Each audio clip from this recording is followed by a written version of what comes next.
नमस्कार।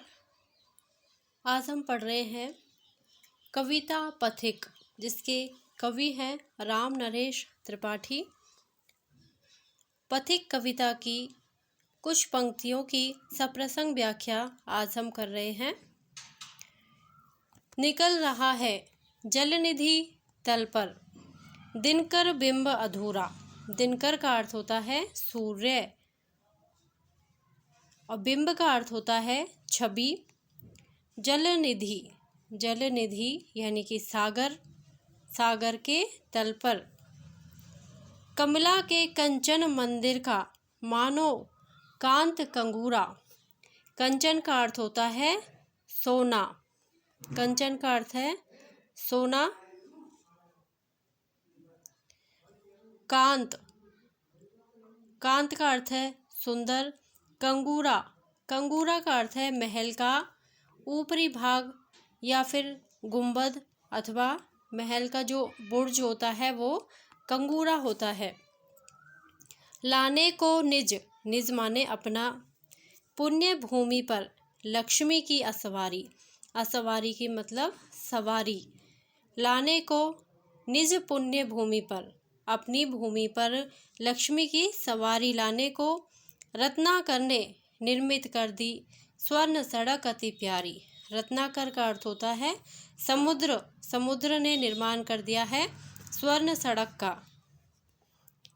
निर्भय दृढ़ गंभीर भाव से गरज रहा सागर है। लहरों पर लहरों का आना सुंदर अति सुंदर है। कहो यहाँ से बढ़कर सुख क्या पा सकता है प्राणी। अनुभव करो हृदय से हे अनुराग भरी कल्याणी। अनुराग का अर्थ होता है प्रेम, कल्याणी यानी कि मंगल करने वाली। तो इसकी हम सप्रसंग व्याख्या अब करने वाले हैं। कठिन शब्दार्थ। जलनिधि, जलनिधि का अर्थ होता है सागर। दिनकर, दिनकर का अर्थ होता है सूर्य।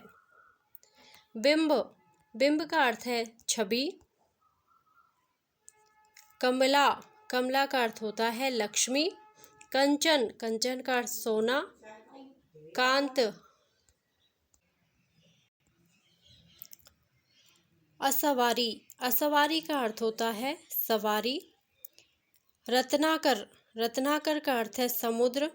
स्वर्ण अर्थात सोना। प्रसंग।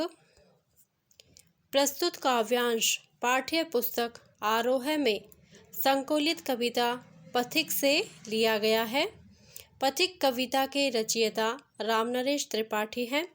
इस कविता में कवि ने पथिक के प्रकृति प्रेम के बारे में बतलाया है। व्याख्या। प्रसंग के बाद हमेशा व्याख्या लिखी जाती है।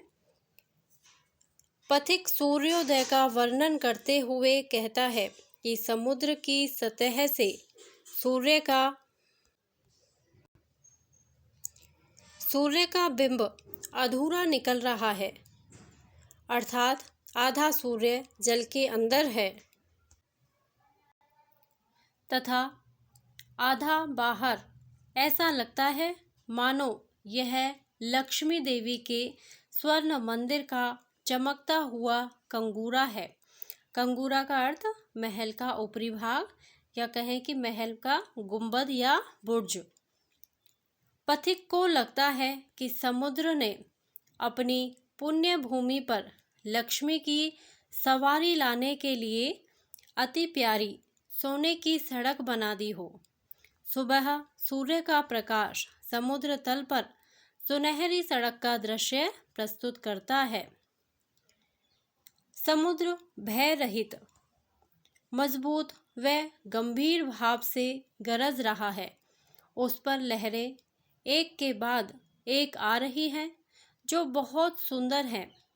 वह अपनी प्रिया को या प्रियतम को कहता है कि हे प्रेममयी मंगलकारी प्रिया, तुम अपने हृदय से इस सौंदर्य का अनुभव करो और बताओ कि यहाँ जो सुख मिल रहा है क्या इससे अधिक सुख कहीं मिल सकता है।